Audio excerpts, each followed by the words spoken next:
अच्छा तो vibration principles, ठीक है, लास्ट स्लाइड ये थी। अब इसके बाद वाइब्रेशन प्रिंसिपल्स। वाइब्रेशन प्रिंसिपल्स, अच्छा वाइब्रेशन होती क्या है? तो वाइब्रेशन एक टाइप ऑफ मोशन है। मोशन क्या कि कोई किसी चीज की भी हरकत। अब वाइब्रेशन में कौन सी हरकत है? वैसे कौन कौन सी तरह की हरकतें होती हैं? वाइब्रेशन और मोशन में फर्क क्या होता है? हाँ, अब मोशन तो हरकत हो गई, अब कौन कौन सी तरह की मोशन है? अभी वाइब्रेशन को हटा देते हैं। Linear motion, linear rotational motion, किसी भी चीज का किसी एक डायरेक्शन के अंदर लीनियरली जाना। रोटेशन, किसी एक डायरेक्शन, किसी एक सर्किल पॉइंट, किसी एक फिक्स पॉइंट के अगेंस्ट चक्कर लगाना, रोटेशन हो गया। फिर ऑर्बिटल मोशन, ऑर्बिटल मोशन, वो चक्कर जो है सर्कुलर ना हो, किसी एलिप्स बना रहा हो। ऑर्बिटल मोशन वो ऑर्बिट बनेगा। ऑर्बिट का मकसद होता है किसी उसका जो सर्कल है वो एक्चुअल सर्कल नहीं, रेडियस प्रॉपर नहीं, वो एलिप्टिकल होगा, तो वो ऑर्बिटल जनरली कहलाता है। वो किसी सर्टेन पॉइंट को ऑर्बिट कर रहा हो। हाँ, सर्टेन किसी पॉइंट को ऑर्बिट कर रहा होगा बट सर्कुलर नहीं होगा, तो हम उसको ऑर्बिटल कह देते हैं। सर्कुलर मोशन किसी एक ही जगह पर खुद ही रोटेट हो रहा हो, और ऑर्बिटल किसी नहीं मेरे अच्छा लो ये दूसरी शायद ऐसे ही ऑर्बिटल को, ऑर्बिटल भी सर्कुलर ही है बट अब वो पूरा पर सर्किल नहीं बन रहा, तो हम उसे ऑर्बिटल कह देते हैं। ऑर्बिट जो है वो उसका डाया सेम नहीं होगा, किसी एक डायरेक्शन में ज्यादा एक डायरेक्शन में कम, तो जनरली वो ऑर्बिट कहलाता है। ऑर्बिटल मोशन के अंदर आपका लीनियर प्लस आपका मतलब रोटेशनल दोनों मोशन वर्क आएंगे ना आपके। चलो चलो ऑर्बिटल इतनी ज्यादा बहस वाली चीज नहीं है अभी इसमें, ठीक है। ऑर्बिटल की जो भी डेफिनेशन हो, बट वो एक मोशनल मतलब जिसकी डायरेक्शन लीनियर और सर्कल के दरमियान में कहीं कुछ चल रही है ना, ठीक है, वो ऑर्बिटल हो गई। अब vibration is the type of motion, but इनमें अभी तक वाइब्रेशन नहीं आई। एक मोशन रेसिप्रोकेटिंग भी होगी। बेसिकली वाइब्रेशन रेसिप्रोकेटिंग मोशन की टाइप में आ जाती है कि अब रेसिप्रोकेटिंग जनरली तो लीनियर ऑब्जेक्ट का ही किसी एक जगह मूव होना है, बट हम वाइब्रेशन मोशन से किसी क्या कर रहे हैं कि basically to and fro motion from a fix point. अब किसी एक आपका जो सर्कुलर ऑब्जेक्ट है वो बेसिकली उसे प्रॉपर सर्किल बनाना चाहिए था। ये तो हटा दें यार, डस्टबिन में। एस मोशन जो है ना वो इसका ऐसा यानी ऐसे होना चाहिए था। अब वो ही मोशन, वो ये जो सर्कुलर है यही इसका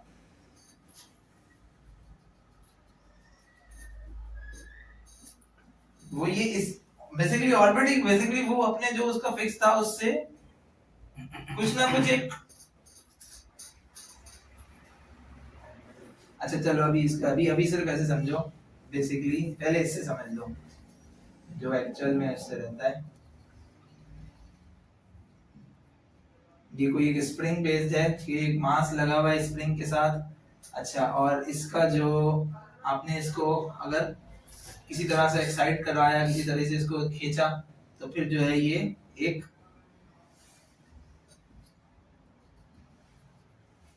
अप डाउन मोशन शो करेगा, ठीक है ना। नीचे आएगा इस फिक्स पॉइंट के अगेंस्ट, पहले नीचे आएगा, फिर ऊपर जाएगा, फिर नीचे आएगा, फिर ऊपर जाएगा, और एक मोशन शो करेगा। ये जो मोशन है ना ये वाइब्रेशनल मोशन कहलाएगा। इसका to and fro motion from a fix point. ये कंटीन्यूअस होगा या किसी जगह स्प्रिंग होगा? हाँ, एक सर्टेन टाइम के बाद आपने जितना उसको एक्साइट करवाया है उसके बाद वो कम होती रहेगा, चलो जाएगा वापस वापस अपने पोजीशन पे आ जाएगा, फिक्स पोजीशन पे आ जाएगा। लेकिन तो, ये हमारी वाइब्रेशन उसकी वाइब्रेशन की फॉल्ट रिमूव होने के बाद आएगा। वो उस वक्त नहीं जाओ, अभी वहां तक नहीं जाओ, अभी सिर्फ सिंपल इस पे आए कि ये वाइब्रेशनल मोशन होता क्या है। Vibration motion is a to and fro motion from fix point. अब ये किसी एक लीनियर का भी हो सकता है, किसी रोटेटिंग पार्ट का भी हो सकता है, ठीक है। रोटेटिंग पार्ट का मैंने यहाँ बताने की कोशिश की कि भाई रोटेटिंग पार्ट का कैसे होता है, उसको मैं आगे भी स्लाइड्स पे आएंगे, उसको स्लाइड के थ्रू आएंगे क्योंकि वो हमारा मेन है और वो इंपॉर्टेंट है, वो थोड़ा सा हो सकता है कंफ्यूजिंग भी हो, ठीक है। तो vibrational motion is a to and fro motion. उसकी एक सिंपल एग्जांपल मशीनरी में रेसिप्रोकेटिंग मोशन भी है कि वो रेसिप्रोकेट कर रहा होता है एक सर्टेन फिक्स पॉइंट के अगेंस्ट, आगे जाता है, फिर वापस पीछे आता है, फिर आगे जाता है, फिर पीछे आ रहा है, ये वाइब्रेशनल मोशन है, ठीक है। अब इसकी वाइब्रेशनल मोशन मशीन्स में होता है क्या? तो हम मशीन में हाथ लगा के ये तो देखते हैं कि मशीन मतलब एक फोर्स देती है, फिर फोर्स कम होती है, फिर फोर्स देती है, फिर फोर्स कम होती है, तो एक टाइम के बाद फोर्स आती है, कम हो जाती है। तो कोई रोटेटिंग मशीनरी हो, रेसिप्रोकेटिंग मशीन हो, वाइब्रेशनल मोशन सब पे होता है, ठीक है। स्टेशनरी मशीन है, वो नहीं कुछ मूव कर रही तो वो अपनी जगह पर है। उस पे हो सकता है किसी और मशीन की वाइब्रेशन आके उस पे भी वाइब्रेशनल मोशन आ रहा हो इसी तरह का, बट वो हमारी मतलब हमें उसका अभी उसकी बात नहीं है। बट जो मशीन ऑपरेट कर रही होगी सर्कुलर या किसी तरह का रेसिप्रोकेटिंग, वो वाइब्रेट करेगी। हर मशीन में वाइब्रेशन तो प्रेजेंट होगी, ठीक है। अब इसकी एक और एग्जांपल फैन की। अब हर मशीन में होगी, मतलब हमें तो हर मशीन में तो जीरो वाइब्रेशन भी होनी चाहिए।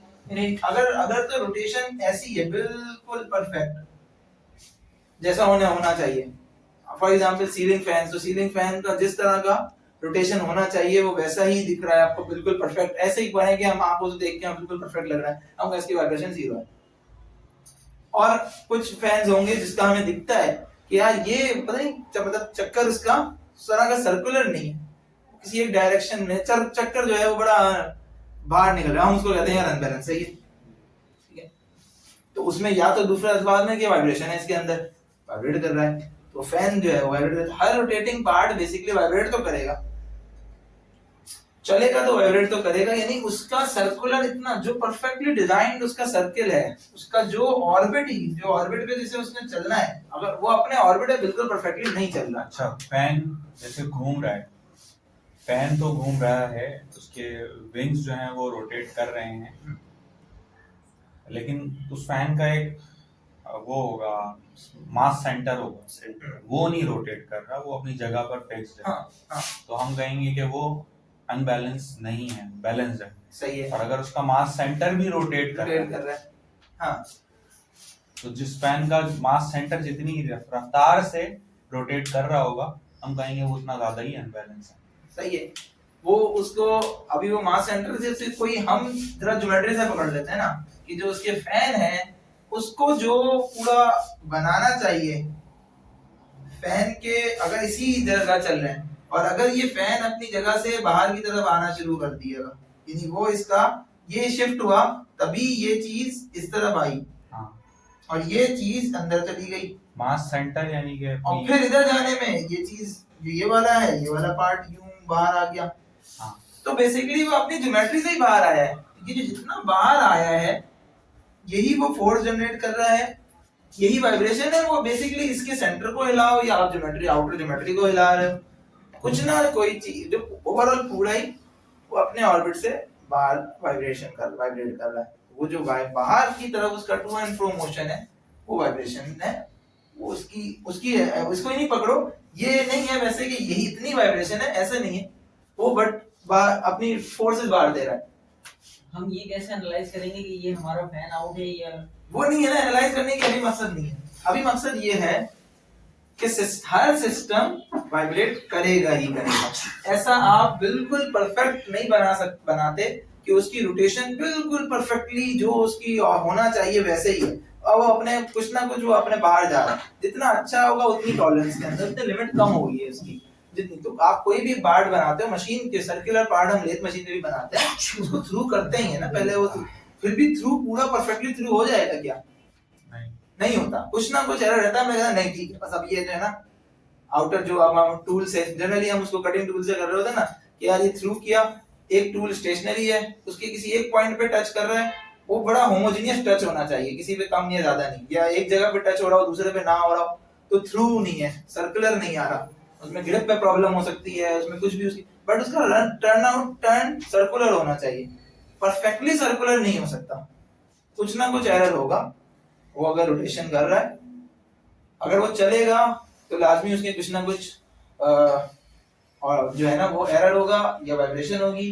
वो वाइब्रेशन जो है ना वो बेयरिंग को भी ट्रांसफर होती है, और वो जो है हम उसको, अच्छा अब उसको हम बेसिकली उसका एक नेचर होता है, हमें उस वाइब्रेशन का सिग्नेचर ढूंढना है। हर तरह की मोशन का अपना सिग्नेचर होगा, हर ऑब्जेक्ट का अपना सिग्नेचर होगा, वो सिग्नेचर कहलाता है सिंपल हार्मोनिक मोशन का, या साइन वेव, या हमारा टाइम वेव फॉर्म। वो वेव फॉर्म है ना जो हम करते हैं, टाइम वेव फॉर्म और एफएफटी, ये दो चीजें हम बस बेसिकली बता रहे होते हैं कि ये हम दे देंगे, ये ग्राफ होंगे। तो ग्राफ जो सबसे इंपॉर्टेंट है वो है टाइम वेव फॉर्म, वो हर वाइब्रेशन का सिग्नेचर है। कि हर ऑब्जेक्ट का अपना सिग्नेचर होगा, अपना वेव फॉर्म बनेगा। जो ऑब्जेक्ट का साइज है ऑब्जेक्ट की जैसे, मतलब ऑब्जेक्ट का, अच्छा अब ये कैरेक्टर्स की आदत है। तो अब इसकी हम एग्जांपल ऐसे इसकी कि भाई कोई भी अब मैं अगर पहले इस पे आता हूँ, अगर इसका, अगर मैं इसका ये ऐसे देखूं, मैं यहाँ पे एक जो है ना पेन लगा देता हूँ।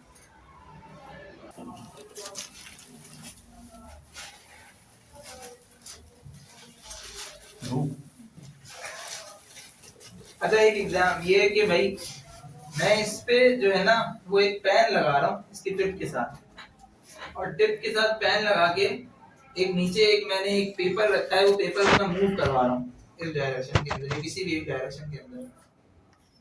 ये मैं इस डायरेक्शन में पेपर को मूव करवा रहा हूँ। अब वो पेन पहले इस पोजीशन पर है, मैं उसकी पोजीशन ये पकड़ रहा हूँ कि ये सेंटर की पोजीशन के ऊपर है। अच्छा चलो पेन पेपर को इसके साथ ही, बिल्कुल पेन जैसे ही इसको हम नीचे की तरफ ला रहे हैं, नीचे की तरफ कर रहे हैं, पेन जो है वो नीचे आ रहा है। अब ये नीचे की तरफ से नीचे आ गया और ये पेपर मूव कर रहा है, तो ये ऐसे बनेगा। हाँ ठीक है, नीचे तक आएगा खींच के, फिर मैं जैसे ही ये वापस थोड़ा बीच की तरफ आएगा यहाँ तक, अब मेरा सिर्फ रिकॉर्ड यहाँ पे हो रहा है, जब ये यहाँ तक आएगा सेंटर में, फिर ये नीचे आएगा, पेपर मूव कर रहा है, ये इस तरफ इतना आगे आ गया। जैसे ही दोबारा ऊपर की तरफ फिर जाने लगेगा, ये ऊपर की तरफ जाने लगेगा, मेरा पेन वापस ऊपर आ जाएगा, फिर ये पूरा ऊपर पहुंचेगा वापस, फिर ये जो भी उसका सर्किल हम कहेंगे वो यहाँ तक ही, सिर्फ हमने इतना मूवमेंट है उसकी, इस मूवमेंट को छोड़ दें। ये सीस्मोग्राफ की तरह बन रहा है ना। हाँ, वो फिर वो ऊपर जाएगा, जब वो ऊपर पहुंचा इस पोजीशन पे, बस ये फाइनल है, इसके बाद वापस दे नीचे आना शुरू कर देगा। ये इसी तरीके से ये चलता रहेगा, ऐसा मुझे ये एक वेव बना देगा, ये वेव बना दे, ये इसका सिग्नेचर है, वो ये इसका सिग्नेचर बना, ये सिग्नेचर इसकी ये वेव फॉर्म या साइन वेव कहलाती है। ये सिग्नेचर हम रिकॉर्ड कर रहे होते हैं। सेम यही किसी भी रोटेटिंग मशीन, रोटेटिंग पार्ट का भी होता है। कोई शाफ्ट है तो उसके साथ भी हम अगर ऐसे पेन लगा दें इसकी ऑब्जेक्ट सरफेस के ऊपर, बिल्कुल जो हम लेथ पे टर्न टूल पे साथ कर रहे होते हैं, कि हम टूल को कर देते हैं वो उसके साथ उसको जो भी, तो हम इस तरह अब हम टूल इसके ऊपर लगाने के बजाय हमने एक पेपर पे दे दिया, उसकी टिप जो है वो इस तरह ले ली, टूल इससे कनेक्टेड है, इसको पुश करेगी तो टूल का जो कट है वो इसको एक पेपर पे लगा देगा। यानी पेन या पेन लगा दें, पेन को जितना ही पुश करेगा ये एक पेपर पे रिकॉर्ड करेगा, और जो पेपर है वो मूव कर रहा है। तो जब पेन ऊपर की ये, तो जब इसको पुश करेगा ये बाहर की तरफ आएगा, ये उसका रिकॉर्ड करेगा, ये जितना ये इसको बाहर लाएगा उतना ये पेपर से इसको, पेपर आपकी उतना ही उसको जो है ना वो यहाँ रिकॉर्ड करेगा कि ऐसे ऐसे इसकी मूवमेंट चलती रहेगी। जितना ज्यादा होगा उतना ये ऊपर पेपर ये उसकी उसको, यानी ये बेसिकली इतना इसको पुश करेगा उतना ही ऊपर जाएगा, इस तरह रिकॉर्ड करता रहेगा। तो साइन वेव फॉर्म बेसिकली इसकी, इससे आप रिकॉर्ड करते हैं। इसकी एक ऐसे वीडियो लगाने की कोशिश करते हैं। इसी तरह ना मोबियस का कैलकुलेटर, गूगल पे सर्च कर लेना मोबियस कैलकुलेटर, सही है, इसको सब जरा देखना जब भी मौका मिले। मोबियस का कैलकुलेटर ये जरा सर्च करना। अच्छा अब इसके ऊपर हम के अंदर हम इसके मल्टीपल है वो बाद में देखेंगे कभी, अभी हम वाइब्रेशन के ऊपर आ जाते हैं, वाइब्रेशन सिमुलेटर्स, और इसके ऊपर फैन वाइब्रेशन पे आ जाते हैं। चलिए इसको रिफ्रेश कर लें, कुकीज एक्सेप्ट करने से शायद चल जाए। हाँ हो सकता है, चाय भी हो हाँ चाहे भी हो सकता। अब इसकी जो है ना एक एक वीडियो अगर कहीं दिखेगी तो हम इसका अंदाजा इसका समझ उसको करेंगे भाई। सेम यही काम जो है, जो एक ऐसे मोशन का है, सिमिलर वही चीज ऐसे इसकी हॉरिजॉन्टली भी होगी कि इसका अगर जितना इसको ज्यादा पुश होगा पेन को या इसको, और उतना ही आपके पास इसकी सिग्नल बढ़ के मिलेगा। ये मूव करता रहेगा, ये चीज ऊपर नीचे इसको करेगी, जितना ये तो दूर जाएगी उतना ये, जितना सेंटर में होगी दूर जाएगी, नीचे की तरफ बनेगा, वापस आगे आएगी, ऊपर की तरफ बनेगी। ठीक है, जितना पुश होगा। यही काम हम सेंसर के थ्रू भी करते हैं। पेन की जगह सेंसर लगा हुआ होता है केसिंग के ऊपर, केसिंग में जितनी फोर्स लग रही होती है, जितनी ज्यादा लगती है वो उसको ज्यादा एम्पलीट्यूड ज्यादा शो करता है, और जितना कम होती है, कम हुई पीछे जाएगी, वो नीचे शो करेगा। उसे उसके सेंटर पॉइंट को मोस्ट पकड़ना है। रेफरेंस सेंटर पॉइंट होगा, फोर्स ज्यादा मिलती है, फोर्स कम होगी, ऊपर नीचे जाता रहेगा। यही वाइब्रेशन है, ये उसका वाइब्रेशन का पूरा सिग्नेचर है। अब हर चीज का अपना सिग्नेचर होता इसकी है। जो पीक्स आ रही होती हैं, इसमें जो बोला जाता है 1x 2x, इसका क्या अब वो मतलब आगे है। अभी ये वो नहीं है कि जो पीक्स वाला ग्राफ है, वो FFT होता है, ठीक है, वो पीक वाला ग्राफ है। बेसिक किसी भी चीज का मोशन जो है ना, वो इससे वेव फॉर्म से आता है। वेव फॉर्म दिखती है, जिसको हम जनरली कभी वेव फॉर्म आती है वो इग्नोर कर देते हैं, वेव फॉर्म तो हम देखते ही नहीं है, बट वेव फॉर्म हर के साथ होती है। फिर उसके नीचे उसका स्पेक्ट्रम दिखाते हैं, वेव फॉर्म से ही स्पेक्ट्रम बनता है। Wave form I, but wave form को पढ़ना मुश्किल होता है, इसलिए हम स्पेक्ट्रम को पढ़ लेते हैं। अब वो देखते हैं कि वेव फॉर्म को पढ़ना क्यों मुश्किल है। वेव फॉर्म होती क्या है वो पहले मगर समझनी पड़ेगी, क्योंकि वेव फॉर्म से स्पेक्ट्रम बन रहा है। तो जल्दी से करता हूँ ये चीज, ताकि हम जो उसके तुम्हारा सवाल है ना उसके जवाब पे आ जाए, मगर ये बेसिक्स भी पता हो। अच्छा, वेवफॉर्म, अब वेवफॉर्म होती क्या है और वेवफॉर्म के अंदर क्या क्या चीजें होती हैं। तो वेवफॉर्म में दो इंपॉर्टेंट चीजें होती हैं। एक उसका एम्पलीट्यूड, कि वो सेंटर से कितना ऊपर है, सेंटर से कितना नीचे है, दोनों तरफ के एम्पलीट्यूड, या पूरा का पूरा एम्पलीट्यूड। तो एम्पलीट्यूड किसी भी मेजरमेंट किसी मल्टीपल तरह से हो सकती है, वो भी आगे बात करेंगे, बट ये है कि अभी हम एम्पलीट्यूड पकड़ लेते हैं। चलो पूरा ऊपर नीचे, बॉटम से लेकर टॉप तक। और टाइम वेव टाइम पीरियड ये लिखा हुआ है कि ये उसकी कितना पीरियड है। पीरियड, टाइम पीरियड से क्या मतलब होता है, जनरली ये बता रहे होते हैं कि भाई एक जो फैन है वो पूरे एक उसकी एक रोटेशन ले रही है, तो ये उसका एक पीरियड है, वो 1.5 मिनट में उसका एक चक्कर पूरा होता है। वही उसकी वो उसका एक उसका हाँ रोटेशन पर मिनट क्या होगा, तो 1.5, और उसका पीरियड भी 1.5 है, तो वो एक सेकंड में, एक मिनट में पूरा 1.5 रोटेशन पूरा कर रही है, वो उसका टाइम पीरियड होगा। पीरियड मतलब ये अबे यार यही मैं तो खत्म में कर रहा था ये तो, बस ये एग्जांपल सॉल्व हुई भी है थी उसी यही सेम, कि भाई 5 revolutions every second, frequency is 5 hertz. अच्छा, फ्रीक्वेंसी का भी, हर्ट्ज का भी पता वापस से बता देते हैं। हर्ट्ज क्या होता है, हर्ट्ज ये फ्रीक्वेंसी का फॉर्मूलेशन है, ये पीरियड। अच्छा अब देखो, अगर वैसे ये क्या होता है फॉर्मूलाज में, अगर जैसे ये पीरियड है यहाँ पे, अगर मुझे फ्रीक्वेंसी का फॉर्मूला चाहिए तो मैं क्या करूंगा, ये फ्रीक्वेंसी नीचे है ना, ये बेसिकली इसको मुझे इधर ऊपर लेके जाना है, या तो ये इधर ऊपर जाएगी, पीरियड नीचे आ जाएगा। मल्टीप्लाई और डिवाइड में ये बेसिकली चीज जो है ना, अगर नीचे की तरफ पर डिवाइड में होती है ना, तो वो ऊपर जाती है मल्टीप्लाई में, और ये इधर से ये चीज नीचे आ जाएगी। ये फ्रीक्वेंसी का फॉर्मूला भी बनेगा 1/n ऑन पीरियड, जो हम कर रहे थे। अब वो आगे अभी इसको करते हैं। तो फ्रीक्वेंसी क्या होती है बेसिकली, वो हर्ट्ज, यहाँ पे इसको करा हुआ नहीं होगा, चलो ठीक है। फिर फ्रीक्वेंसी इसकी क्या थी, if a fan complete 5 revolutions every second, its frequency is 5 hertz। आप 1/, उसका पीरियड करोगे ना, पीरियड उसका 0.2 था, तो 1/0.25 आएगा। वो फिर इस तरह से निकला हुआ, या आपको वैसे ही पता चल रहा है कि एक सेकंड में कितने चक्कर पूरे हुए, तो वो 5 हुआ, तो 5 हर्ट्ज की फ्रीक्वेंसी है, तो हर सेकंड के अंदर होता है। अब इसको अगर आपको साइकिल्स पर मिनट या रोटेशन पर मिनट, एक ही बात है, सीपीएम या आरपीएम, ये एक ही यूनिट होता है। बहुत से क्लाइंट या बहुत से लोग सीपीएम में बात करो, यार सीपीएम है, अब वो आरपीएम कंफ्यूज। तो सीपीएम साइकिल्स पर मिनट, वो कितने, एक मिनट में कितना निकालना है, तो 5 को मल्टीप्लाई, जो भी हर्ट्ज से आ रहा है उसको मल्टीप्लाई करना है बस 60 से, 300 सीपीएम हो गया। इसकी यही सेम रेवोल्यूशन पर मिनट भी कहलाता है। तो एक सेकंड में जो आपको दिखा रहा है कि 5 साइकिल पूरे हो रहे हैं। अब इसके यूनिट्स ऑफ एम्पलीट्यूड,